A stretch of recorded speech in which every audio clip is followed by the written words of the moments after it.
My fingers moved rhythmically over the ergonomic keyboard, the soft tapping noises reverberating faintly in the confines of my home office. On the dual monitors in front of me, the school's new emergency contact portal displayed a clean, deceptively straightforward interface. Despite my extensive experience at CISO, a leading tech security firm, where I had analyzed countless systems like this one, something about this particular portal made me pause. "Dad, where's my blue science folder?" Laura's voice broke through from upstairs, pulling me out of my thoughts. "Check the side pocket of your backpack, sweetheart," I replied, my gaze still fixed on the screen. The blinking cursor lingered in the parent/guardian field, where my own information had already been entered. A small plus sign next to it seemed to invite me to add another contact. Moments later, I heard her hurried footsteps clattering down the stairs. She appeared in the doorway, her dark curls, a mirror of my own, bouncing as she moved. "Found it. Oh, did you finish that school form? Ms. Bishop said they won't let us start the semester without it," she asked, holding the folder in one hand. "Almost done, honey," I assured her, turning my chair slightly toward her. "Just double-checking a few details."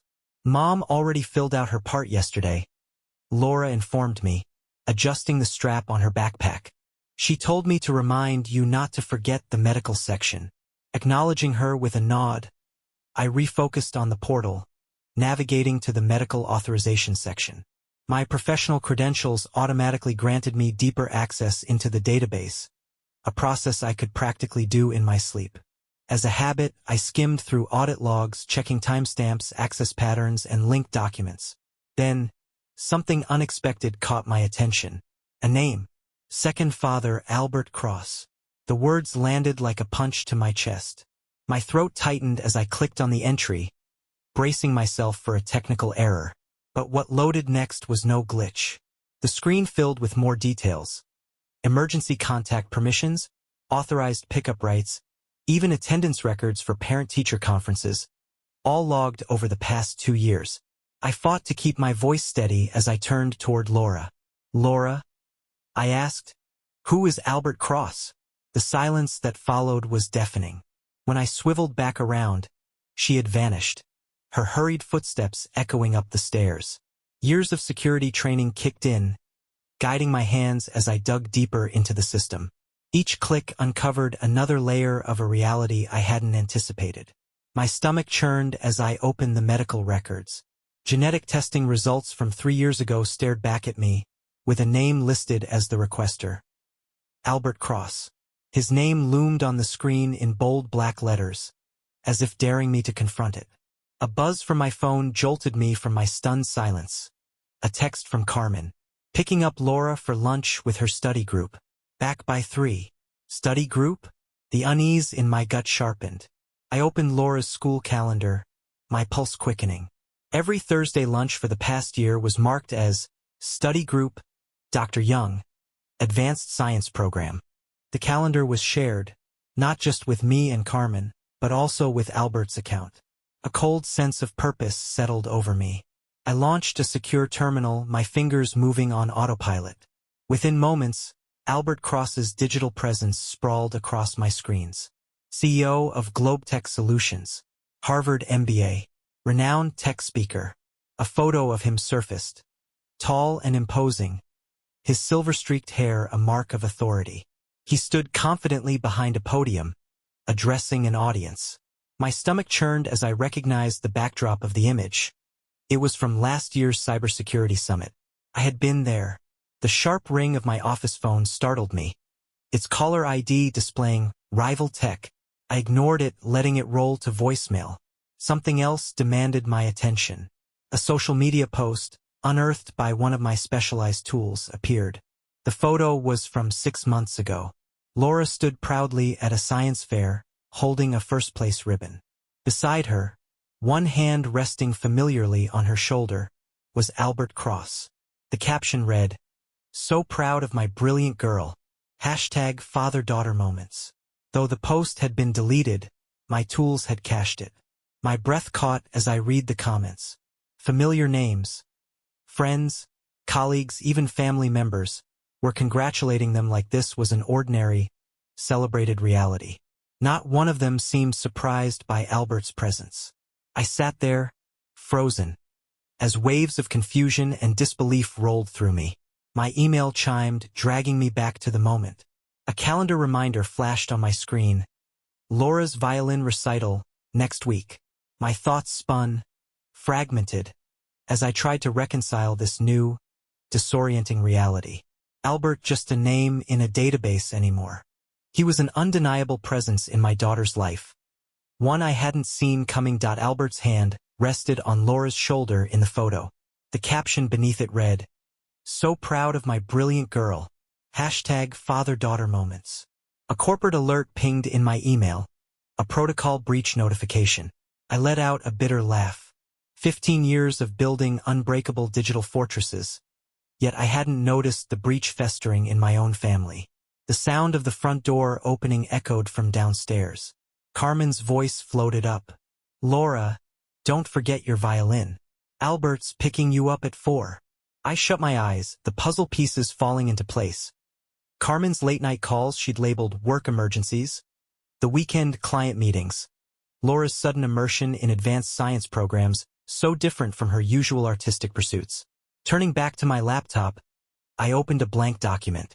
My fingers began to move with precision, logging every damning detail. Dates, access records, hidden connections.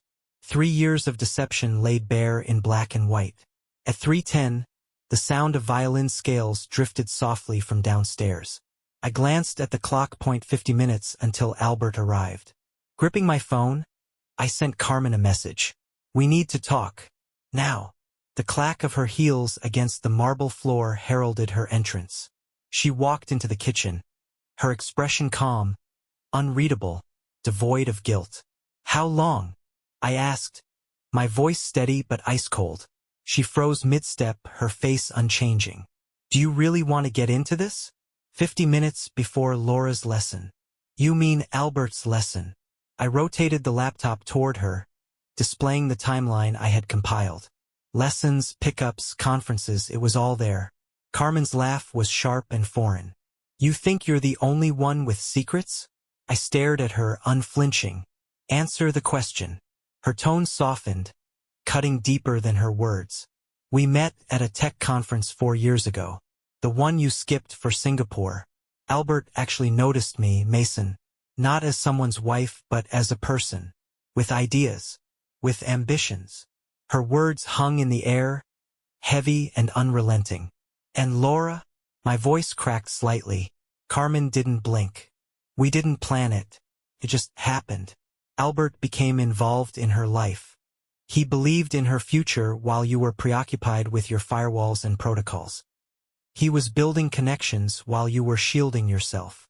My grip tightened around the coffee mug in front of me as she continued, her words twisting like a knife. "Did you know Laura's studying biochemistry now?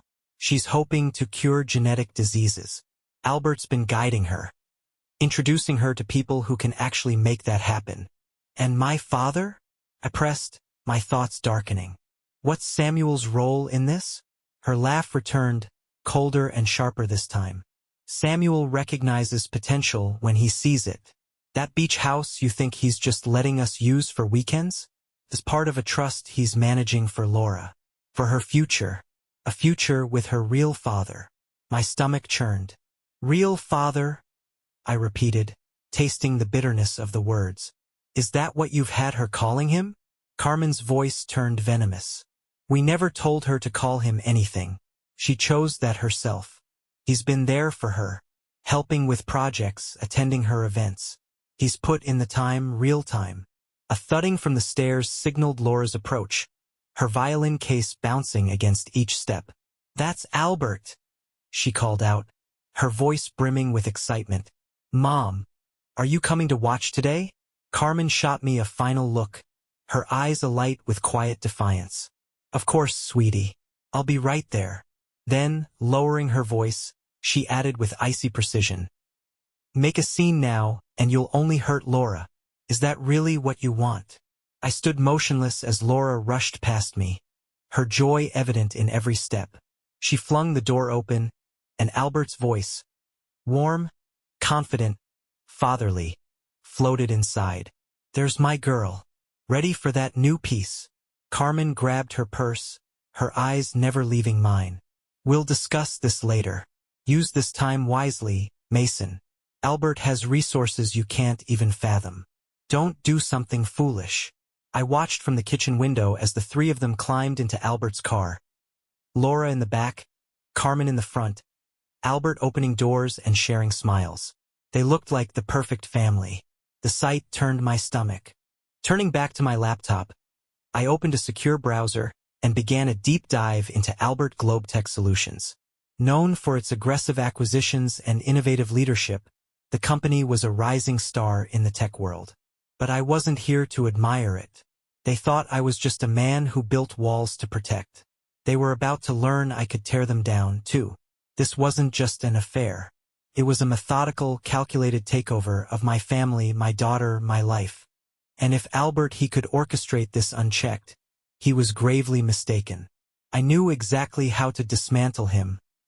Counterattack. The leather chair in Jameson Wesley's office creaked as he leaned back, pouring another generous glass of whiskey. Outside, the city's financial district glittered under the fading light of the day, the skyline reflecting a deceptive calm that didn't mirror Mason's inner turmoil. Mason sat across from his best friend of 20 years, his expression guarded as he listened to Jameson lay everything bare. They came to me about 6 months ago, Jameson began, his voice steady but edged with regret. He swirled the amber liquid in his glass, staring into it as if it held answers. Albert and Carmen had it all mapped out. They promised me a partnership in Globetech if I helped dismantle your career. Mason's voice was calm, measured, almost unnervingly so. And you turned them down, didn't you? Jameson drained his glass in one motion, setting it down with a sharp clink. Of course I did. But, Mason, you need to understand something. This isn't just about Carmen or Laura anymore. They've been replacing you piece by piece, in every part of your life. The groundwork's already laid. Mason leaned forward, his tone dropping to a steely urgency. Tell me everything. Jameson sighed heavily, pushing back from his desk and pulling out a thick file from a locked drawer. Your family lawyer, Andrea Saunder, he said, his voice grave. She's been working for both families. Every contract you've signed over the past 2 years, they've all had hidden clauses. Clauses designed to ease you out of the picture. Mason's mind reeled as he pieced together memories.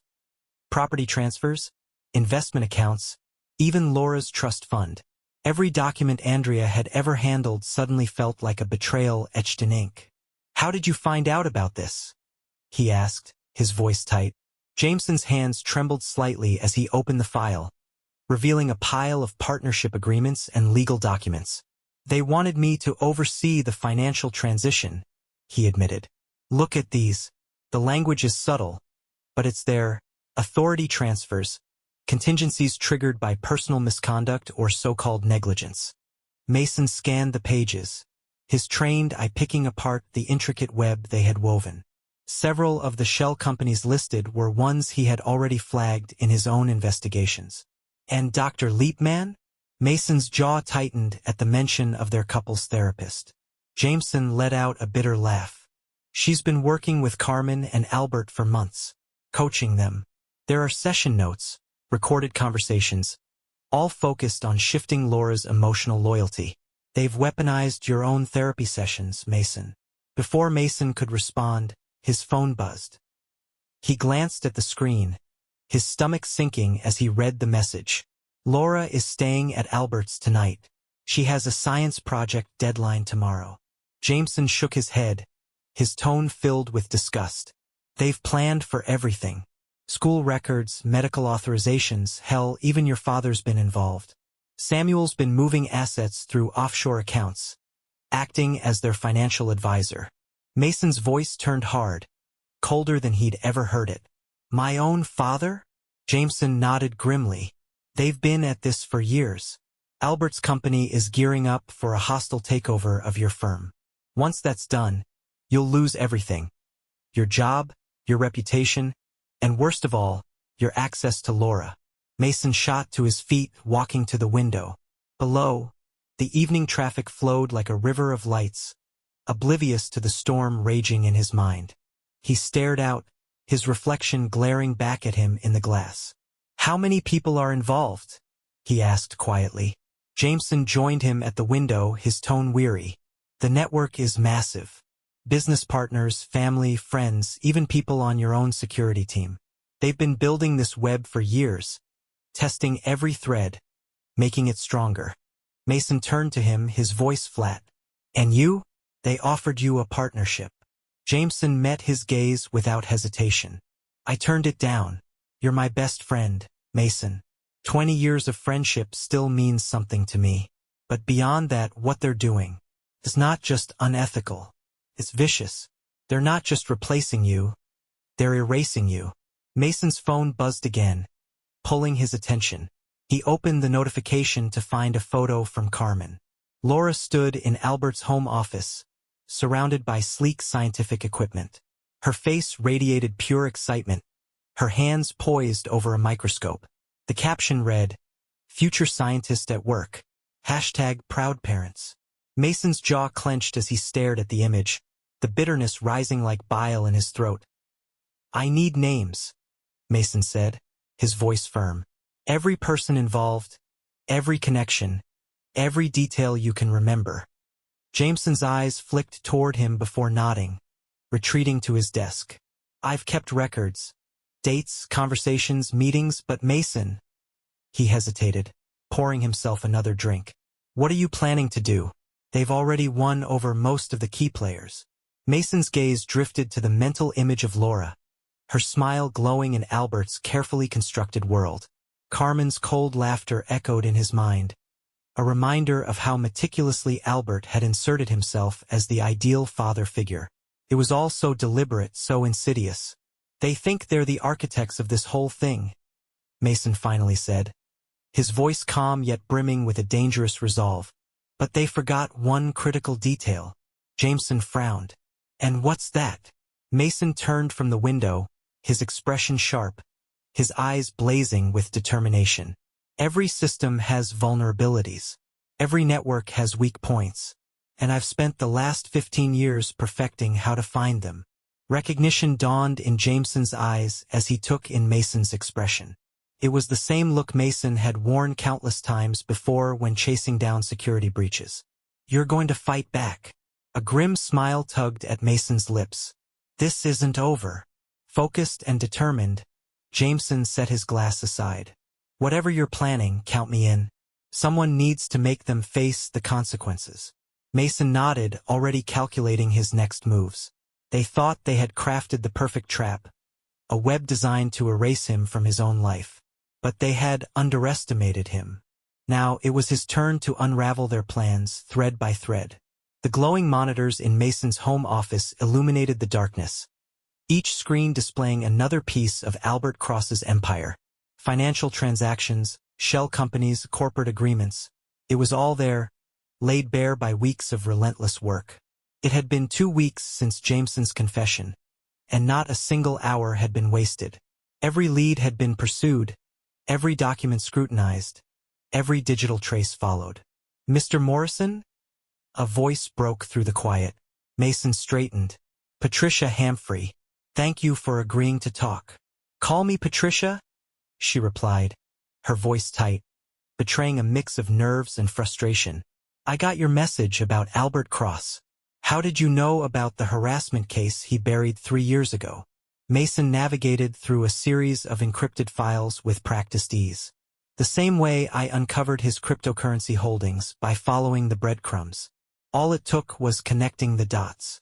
Patricia's scoff crackled over the line, bitter and laced with pain. 3 years, 2 months, and 14 days. He called it mentoring. When I tried to report him, my reviews tanked, my career stalled. Her voice hardened. "But I'm guessing that's not why you reached out to me."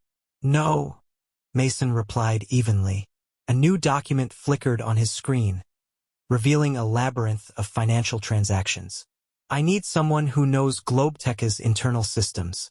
Someone who can help me uncover the years of financial manipulation Albert's been hiding." Silence stretched between them until Patricia's voice broke it. more determined now. Show me what you have. For the next hour, Mason walked her through his findings. Laundering schemes routed through shell companies, diverted funds concealed by offshore accounts, and cryptocurrency holdings shielded by layers of obfuscation. Piece by piece, a pattern emerged. A systemic exploitation designed to build Albert's personal empire. Patricia's voice was a mix of awe and skepticism. This is impressive, but proving it won't be easy. Albert's covered his tracks well. He's got an army of lawyers and accountants protecting him. That's why I need you, Mason said, pulling up a complex code he'd been refining. I've built an algorithm to trace these patterns, but I need someone with access. Someone who can get inside Globetech's systems without tipping him off. And what's in it for me? Patricia's tone was sharp, her skepticism evident. Mason leaned forward, his voice unwavering. Besides justice? How about your old job back? And a promotion? Once Albert's gone, Globetech will need someone who can clean up the mess. The sound of typing filled the line before Patricia spoke again. Send me what you've got. I'll need a few days to analyze it. But, Mr. Morrison, her voice carried a warning, make it hurt. For 3 weeks, Mason and Patricia worked in perfect synchronization. She provided access points within Globetech's systems, while Mason used his expertise to map out the full extent of Albert's corruption. The algorithm evolved daily, growing sharper, more precise with each iteration. Look at this, Patricia said one evening, her voice charged with excitement. Albert's been siphoning corporate funds into his own ventures, real estate, private projects, even the lab that did your daughter's genetic testing. All of it routed through shell companies. Mason's eyes narrowed. Document everything. We need an unbroken chain of evidence. I'm on it, Patricia replied. But we have to tread carefully. If Albert gets wind of this, he'll shut it all down and retaliate. Mason's fingers hovered over his keyboard as he crafted an encrypted email. Then we'll make the first move. How do you think the SEC would react to an anonymous tip about unregistered cryptocurrency trading? A dark smile was audible in Patricia's response. A perfect distraction. While they're chasing that, we keep digging. Every transaction, every shell company, every stolen dollar. We'll expose it all. Mason's thoughts drifted to Laura, likely still at Albert's house, immersed in more lies. His resolve hardened. This is just the beginning, he muttered. As he sent the email, his focus shifted to the next phase. Patricia, he said, breaking the silence. How would you feel about a promotion sooner rather than later? What do you mean? She asked, curiosity edging her voice. Mason pulled up Globetech's organizational chart, zooming in on Albert's structure. We'll need a scapegoat. Someone Albert will focus on discrediting while we continue to build our case. You're suggesting me, Patricia said, her voice steady with understanding. Yes, Mason replied, the word heavy with intent. While he's busy trying to destroy you publicly, I'll be working privately to dismantle him. There was a pause before Patricia responded, her voice resolute. You've thought this through. Mason's gaze landed on a photo of Laura on his desk, taken before everything had fallen apart. They spent years planning my replacement. Now it's time I plan their obsolescence. As dawn painted the horizon, Mason and Patricia fine-tuned their strategy. The SEC tip was just the first domino in a chain reaction designed to bring Albert's empire to its knees. Before signing off, Patricia asked one last question. Why me? There are other analysts you could have chosen. Mason leaned back in his chair, his voice calm but firm. Because you know what it feels like to be erased, replaced, and discredited. And because I know you won't break under pressure. You're exactly like me, Patricia said quietly. Mason paused for a moment, her words settling over him, before shutting down his systems. The glow of the monitors faded, leaving the room in shadow. Get some rest, Patricia. Tomorrow, we begin dismantling Albert Cross's empire, piece by piece. The next day, Mason stepped into Clara Kennett's office at Magnus Venture Capital. The expansive view of the bay contrasted sharply with the intensity of their conversation. Clara, an old college friend, scanned the proposal Mason had handed her, her sharp eyes narrowing as she absorbed the details. "A ghost," she murmured, setting the tablet down. "You want to disappear from public view while orchestrating one of the most aggressive corporate takeovers I've ever seen." Mason's expression was cool, focused. Not just a takeover.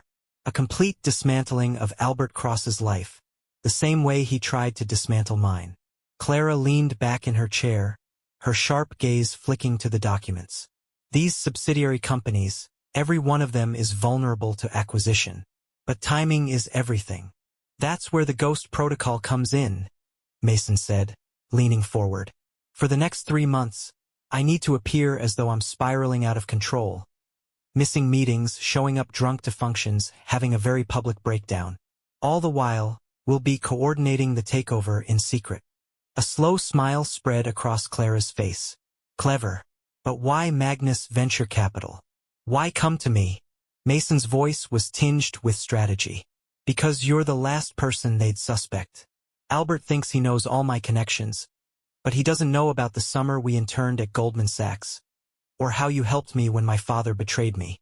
Clara stood and moved to the window, her expression unreadable as she looked out at the city below. "And Samuel? Where does he fit into all this?" Mason joined her, scanning the skyline. "He doesn't know yet. Right now, he thinks he's managing their hidden assets. Let him keep thinking that." The following week, Mason's transformation began. He arrived late to board meetings, his tie askew, the faint scent of whiskey clinging to him. The next day, he missed a critical security review. His assistant, Sarah, knocked hesitantly on his office door. "Mr. Young is on line 1, sir. He wants to discuss the missed meeting." Mason slurred his response, ensuring his words carried a deliberate sluggishness. "Tell him, I'm indisposed. Family emergency." Sarah's concern was palpable. "Sir, are you okay?" Mason laughed too loudly, his voice echoing down the hallway. "Never better." Meanwhile, in Clara's office, progress was advancing rapidly. "Globetech's subsidiaries are the key," Clara said, spreading out documents across the desk. "Albert's been using them to hide his financial manipulation. If we control them, we control his leverage." Mason studied the corporate structures intently. "How quickly can we move?" Clara didn't hesitate.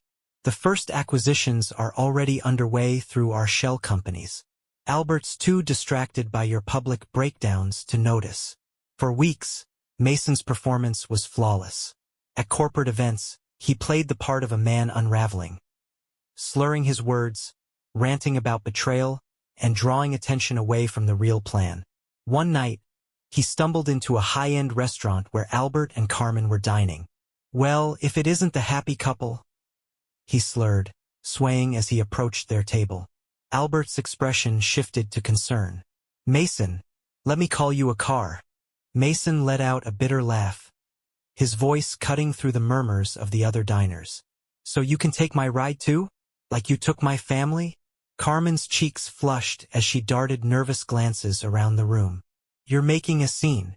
"No," Mason snapped, his voice cracking. "You made the scene. Years of lies. Scripted. Planned. Did you enjoy it? Watching me perform while you plotted my replacement?" Security approached, but Albert waved them off. "He's harmless.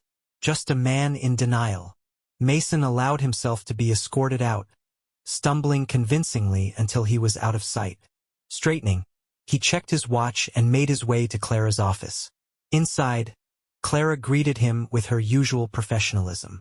"The papers just came through," she said. "We now control 3 of Globetech's most critical subsidiaries." Mason's smile darkened. "And Albert, too focused on your breakdowns to notice the SEC investigation," Clara replied. "Your cryptocurrency tip has them combing through his trading records." Mason's grin widened. "And Patricia? She's perfect," Clara said. "Albert thinks she's the weak link, the source of the SEC tip. He's focused on discrediting her, completely blind to the fact that she's documenting everything." "Let him play his hand," Mason said, his tone ice cold. "We'll strike when he least expects it." Mason's breakdowns became the talk of the company, each meticulously staged to divert attention from their true operations. Albert, convinced Mason was spiraling, remained oblivious to the hostile takeover unfolding beneath his nose. Late one night, Clara brought up Carmen. "She's worried about your stability, and she's voicing concerns about your access to Laura." Mason didn't flinch. Instead, he opened their acquisition timeline. "Let them think I'm falling apart. It makes the next phase easier." Clara slid a new document across the table. "Speaking of which, Samuel's financial advisor, Cade Shackley, is on board. She's agreed to help track his involvement. Apparently, she has her own issues with him." Mason studied the papers, each transaction meticulously documented. "My father always said, keep records." He smirked. "I wonder if he'll appreciate the irony." "When do we move on him?" Clara asked, her voice sharp. Mason's gaze hardened. "Soon. But first we make sure Albert and Carmen feel secure. Let them think they've won. Then we show them how a real takeover is done." At the Rolling Hills Country Club, Samuel Morrison sat at his usual table, his expression a mixture of weariness and suspicion as he watched Mason approach. "You look terrible," Samuel remarked dryly as Mason took a seat. "Carmen says you've been struggling." Mason's response was calm, his voice edged with quiet venom. "What else does Carmen tell you, besides investment tips and asset management?" Samuel's grip on his scotch tightened, his eyes narrowing. "So you know." Mason met his father's gaze steadily, unflinching. "I know everything." He slammed a thick folder onto the table, the sound reverberating through the quiet room. "Every transaction, every conversation, every betrayal." Samuel leaned forward, his posture stiffening, his expression shifting from surprise to defensiveness. "It's not betrayal to protect my granddaughter's future, is it?" Mason's stare never wavered. He flipped the folder open, revealing document after incriminating document.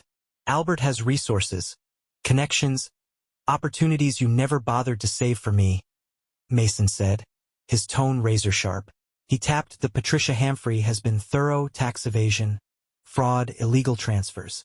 You're neck-deep in it." Samuel's face paled as he scanned the pages. His voice cracked. "Did Albert promise to protect you if all of this came out?" "Patricia's been working for me," Mason replied, his voice chillingly calm. "For weeks now. She's recorded everything. You taught me that family is everything, didn't you?"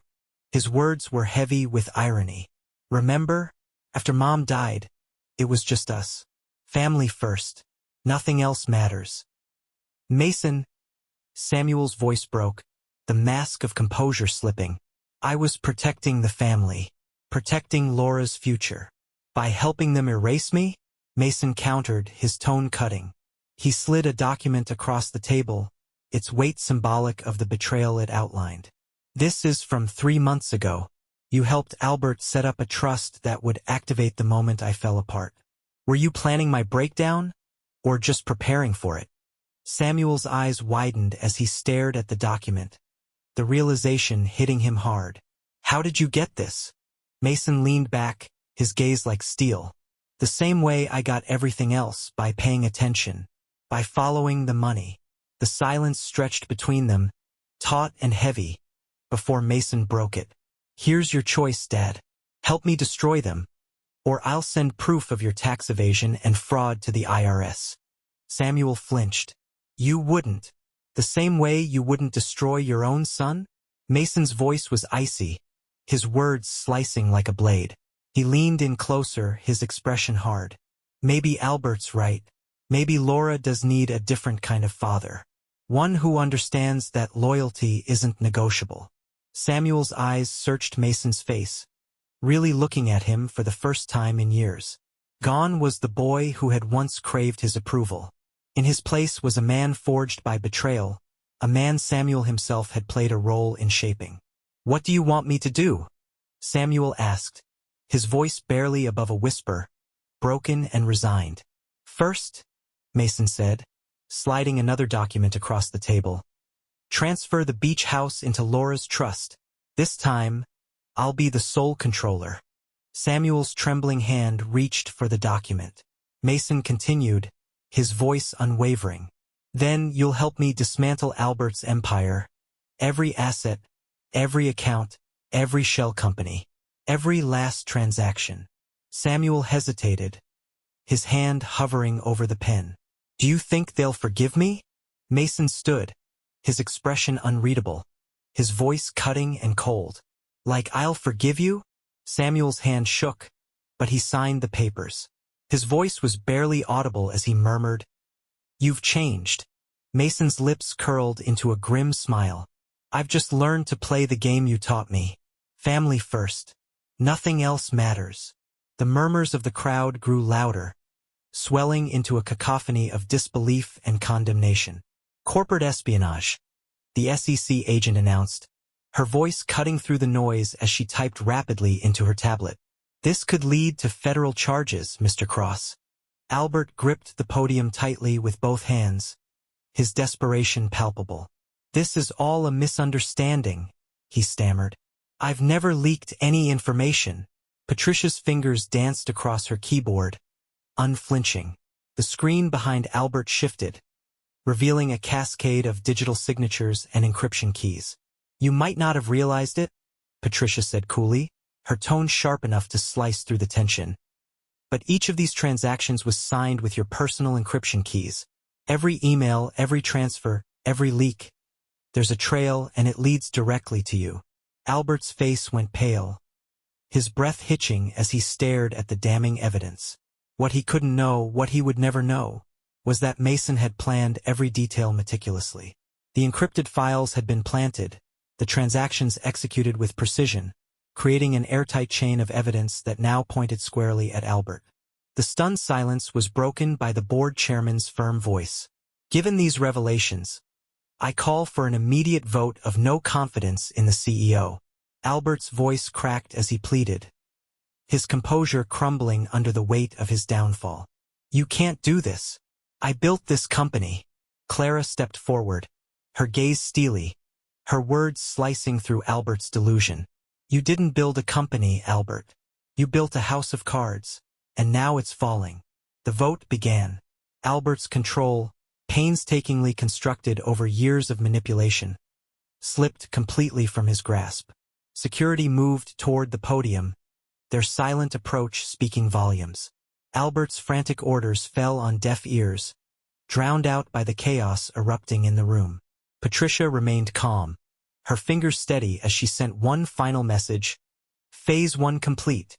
Miles away, Mason leaned back in his office chair, the glow of the live stream reflected in his eyes.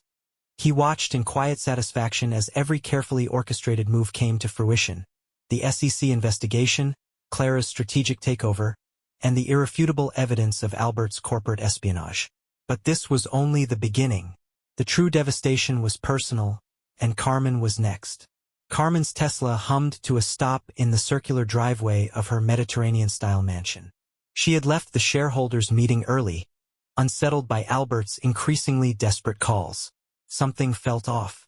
Her credit card had been declined at lunch. A minor inconvenience, she thought, possibly a security hold. But as she approached the front door, a knot of unease twisted in her stomach. She tried the key. Nothing. Then the keypad. Still nothing. Her phone buzzed. A missed call from Albert. Panic surged through her as she dialed her family lawyer, Andrea. The line connected, and she spoke quickly, her voice tight with anxiety. Andrea, something's wrong. The door's locked. My cards are frozen. Andrea's voice was shaky, her words tumbling out in a rush. Carmen, I've been served with ethics violation charges. Conflict of interest. Breach of fiduciary duty. They have everything. I've been representing both families while secretly helping orchestrate Mason's removal from Laura's life. I'm facing disbarment. I can't help you anymore. The line went dead. Carmen stared at her phone, stunned into silence. A new notification flashed. A fraud alert from her bank. Her trembling fingers opened it, and she watched in horror as account after account displayed the same message. Frozen pending investigation. Before she could fully process the unraveling of her life, a police car pulled into the driveway. An officer stepped out, his demeanor devoid of empathy. "Mrs. Morrison," he said firmly, "we have a warrant to secure these premises as part of an ongoing financial investigation." "This is ridiculous," Carmen snapped, pacing. "Let me call Albert." "Mr. Cross in custody," the officer interrupted flatly. "If you need to retrieve any personal items, we can escort you." Carmen barely heard him. Her mind was spinning, her world collapsing piece by piece. Her phone buzzed again. A new message from Dr. Liepman. Her fingers shook as she opened it. "Carmen, my license. It's been suspended. The ethics board has recordings of our sessions, the ones where we planned how to manipulate Laura's affections." The ground beneath Carmen seemed to shift as the full weight of the betrayal she had engineered, and now faced, descended upon her. Everything was collapsing at once. Carmen sank onto the front steps, her head in her hands, as investigators moved past her into the house. The life she had meticulously built was unraveling before her eyes, each moment stripping away the facade she had worked so hard to maintain. Her phone buzzed with a new message. It was from Samuel. "The beach house transfer is complete. I'm sorry, Carmen, but I had to choose my son." Her chest tightened as the weight of his words settled over her. The betrayal she had orchestrated had come full circle. Then, another message appeared, this one from Mason. A picture of Laura's genetic test results filled the screen, stamped in bold red letters. "Fraudulent."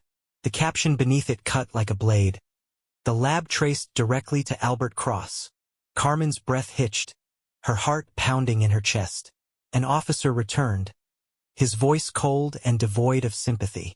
"Mrs. Morrison, we need to discuss your daughter's custody situation, given the evidence of fraud and deception."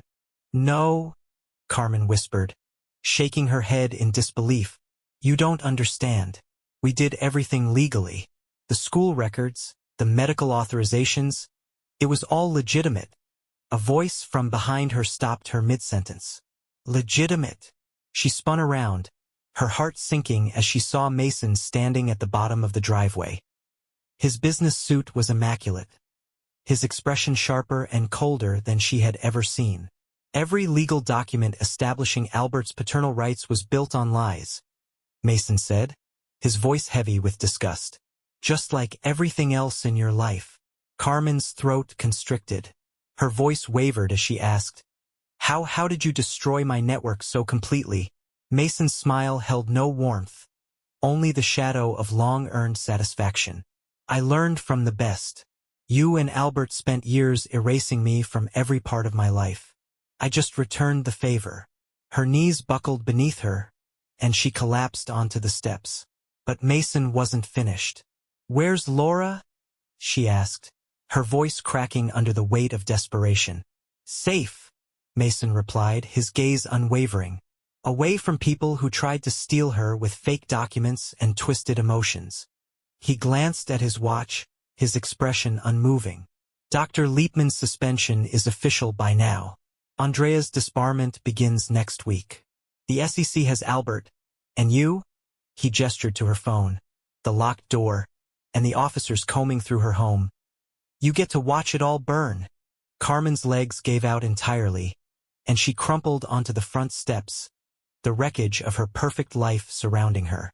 "The truth always has a way of coming out," Mason said quietly, his voice steady but distant. "Sometimes it just needs a little push." 1 year later, Mason stood in his new office at Rival Tech, the morning sunlight glinting off the polished nameplate on his desk. CEO. The title was more than just a victory, it was proof of his resilience. The merger with Globetech had combined his unparalleled expertise in security with their market presence, cementing his position at the helm of a newly thriving enterprise. A knock on the door pulled him from his thoughts. He looked up to see Laura standing hesitantly in the doorway, a small handmade card tucked behind her back. "Come in, sweetheart," Mason said, his face softening as he smiled at her. At 13, Laura had grown so much over the past year, and every day, she looked more like him. She stepped closer, holding out the slightly crinkled card. "Happy Father's Day, Dad," she said softly, placing it carefully next to his computer. Mason's heart ached as he pulled her into a hug. Her small frame fit perfectly against him, and he held her tightly. "I'm sorry I ever called him father," Laura whispered, guilt thick in her voice. Mason pulled back just enough to meet her eyes. "We've moved past that, Laura. It's all behind us now. We're starting fresh, building a new future." Laura wiped at her eyes and smiled through her tears. "Miss Ogden helped me with the card," she said. "She's been great at helping me understand everything that happened." Mason glanced at a framed photo on his desk from Laura's recent art exhibition. Bonnie Ogden, her art teacher, had been instrumental in helping Laura process the events of the past year through creative expression. "Speaking of Miss Ogden," Mason said with a grin, "she's coming to dinner tonight. Is that okay?" Laura's face lit up. "Can I show her my new paintings?" "Of course," Mason replied warmly, watching her skip out of the room. At the door, Laura turned back, her voice soft but full of love. "Love you, Dad. The real one." "Love you too, sweetheart," Mason said, his chest tightening with emotion as she left. He returned to his desk and opened a drawer, his hand brushing against the last remaining file. Inside were the final pieces of evidence regarding Albert's escape to South America, an unfinished chapter Mason had chosen to leave untouched. He closed the drawer without opening it, a quiet resolve settling over him. Some battles didn't need to be fought. His phone buzzed with a message from Bonnie. "Still on for dinner?" Laura mentioned something about new paintings. Mason smiled, typing back a quick response. The past year had taught him an invaluable lesson. The best revenge wasn't about destroying what was left. It was about rebuilding something better, something stronger, from the ruins of the past. He glanced at Laura's card on his desk, then at Bonnie's message. The old Mason might have used that file to destroy Albert's life entirely, ensuring his ruin was absolute. But that wasn't who Mason was anymore. Albert could stay in South America with his fake identity. Carmen could live with her limited rights and fall from grace. Even Samuel, his father, could keep his distance. Mason had everything he needed. Mason had something far more valuable now: trust, love, and a future built on honesty. He picked up his phone and replied to Bonnie's message, a small smile tugging at his lips. The past was locked away, no longer a weight on his shoulders. Sometimes the most powerful move wasn't to destroy but to step forward and embrace something new. 5 years later, the sun shone brightly, the crisp spring air buzzing with excitement at Laura's high school graduation. Mason stood with Bonnie, adjusting his tie as they watched Laura cross the stage. "With honors," Mason murmured proudly. "Dr. Laura Morrison, Harvard's youngest accepted medical student this year." Bonnie, now his wife, squeezed his hand, her eyes fixed on Laura as she accepted her diploma. "She's incredible," Bonnie whispered. "She always has been," Mason replied, his heart full. It had been a long, winding road, but every step had been worth it. Their lives had come together in ways neither of them could have imagined, and Laura had flourished, growing into the bright, confident young woman they watched now. In the back row, Carmen sat alone. Time had not been kind to her. Her once flawless designer wardrobe had been replaced with simple off-the-rack business attire. Lines etched her face, the visible markers of a fall from grace she had never truly recovered from. After the Globetech scandal, no major corporation would touch her. Reduced to a modest administrative assistant job at a small accounting firm, her luxurious lifestyle was a distant memory. Her one-bedroom apartment on the far side of town was a far cry from the sprawling mansion she once called home. Her court-mandated visitation rights had expanded slightly over the years, but the damage to her relationship with Laura was irreparable. After the ceremony, Laura adjusted the honor cords draped around her neck, her expression indifferent as she addressed Mason. "Mom's here, 3rd row from the back." Mason nodded carefully. "Do you want to, maybe later?" he asked, though he already knew the answer. Laura's eyes flickered briefly toward Carmen but then returned to Mason. "The research team's waiting to take photos. Dr. Humphrey wants to celebrate her star in turn. Mason smiled at the pride in Laura's voice. Patricia Humphrey had thrived after the Globetech collapse, becoming the head of research and development at rival tech Globetech. She had also created a prestigious internship program, where Laura was her standout pupil. Their shared focus on genetic research had forged a bond, built on an unspoken understanding of betrayal and redemption. Speaking of celebrations, Bonnie looped her arm through Laura's, guiding her toward the parking lot. "Your father has a surprise for you." Waiting near his car, Jameson Wesley stood grinning, an envelope in his hand. Ever loyal, Jameson now served as Chief Strategy Officer at Rivaltech, a position he handled with both skill and humor. "Ready for your graduation gift?" Jameson asked, handing Laura the envelope. Inside was a deed to the beach house, Samuel's former property, which had been transferred to Laura's trust years ago. This deed, however, was different. "It's yours now," Mason said, his voice steady but his eyes glistening with emotion. "Free and clear. No trust. No conditions." Laura stared at the deed, her emotions caught somewhere between shock and joy. "What about Grandpa Samuel? I thought he still had partial ownership." Mason smiled softly. "He signed over his remaining interest last week. Said he wanted to invest in your future instead of hiding in the past." Samuel Morrison had spent the last 5 years trying to rebuild bridges with mixed success.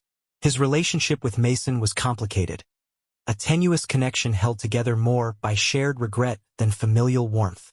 Yet his dedication to Laura's future had never wavered. Later that evening, during the celebration dinner, Mason's phone buzzed with a news alert. The headline froze him in place. "Albert Cross arrested in Argentina, facing extradition." The accompanying photo showed Albert, older and grayer but unmistakable. "Is everything okay?" Bonnie asked, her voice tinged with concern. Mason tilted the phone toward her. "Albert's been caught. He got careless." Albert's false identity had held up for years, but his ambition had once again been his undoing. Trying to launch another tech company in South America had finally exposed him. "Should we be concerned?" Bonnie asked, her protective instincts kicking in. Mason shook his head and deleted the alert. "His time in our lives is over." Across the restaurant, Laura sat with her research team, animatedly discussing genetic markers and inherited traits. She had transformed the pain of Albert's betrayal into a passion for genuine genetic research.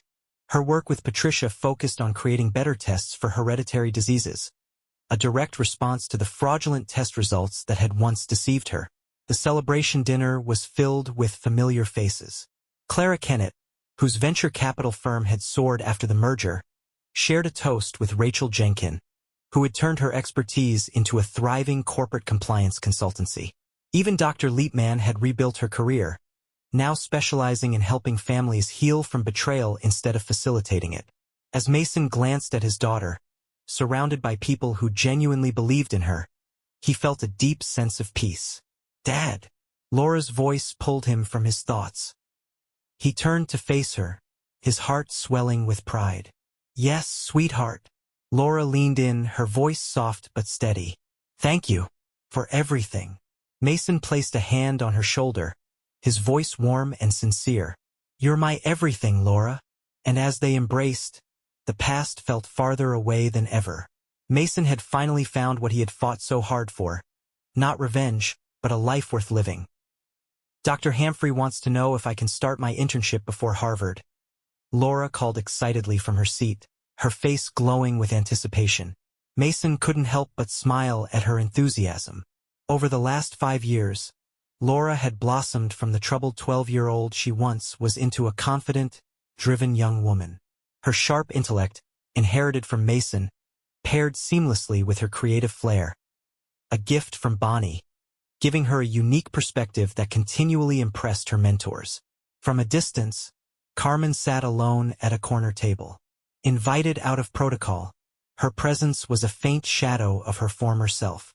Her meticulously planned life had dissolved into a quiet existence of regret. Weekly therapy sessions and monthly supervised visits hadn't been enough to mend her broken relationship with Laura. The daughter she had once tried so hard to manipulate now barely acknowledged her at all. You know, Bonnie mused, breaking the silence as she and Mason walked along the beach after the ceremony. This reminds me of something. What's that? Mason asked, glancing at her.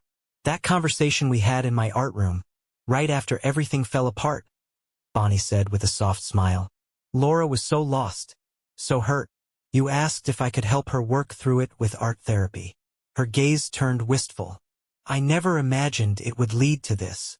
Neither had Mason.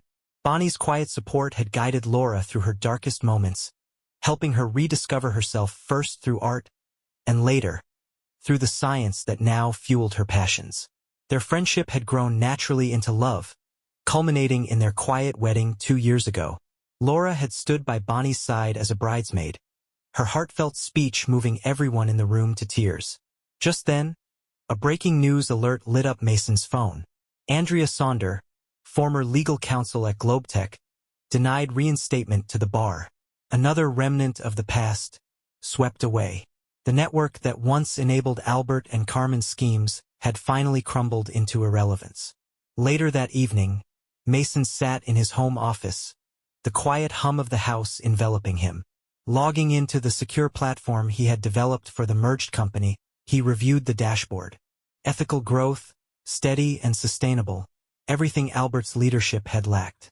A soft knock on the door drew his attention. Laura stepped in, still wearing her graduation gown. Just checking something? She teased, her voice light. Mason closed his laptop, grinning. Proud of you, sweetheart. I know, Laura replied, settling into the chair across from him. She hesitated for a moment, then asked, I saw the news about Albert and Miss Sonder. Does it bother you? Mason shook his head without hesitation. Not really. They're more of a cautionary tale now, a reminder that truth matters, and identity matters. He reached into his desk drawer, pulling out a folder. Setting it gently on the desk, he pushed it toward her. I found these while getting things ready for Harvard. Inside were her original birth certificates and early medical records, the real ones. No fraudulent tests, no falsified data, just the truth of her genetic heritage. Your mother asked if she could see you next week, Mason said, his voice careful. Before you leave for Cambridge. Laura ran her fingers over the edges of the birth certificate, her face contemplative. I'm not sure yet. Does that make me a bad person? No, sweetheart, Mason said softly.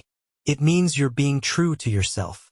As Laura wrestled with her thoughts, Mason watched her carefully, understanding the weight of her emotions. Some truths, he realized, weren't about forgiveness or closure.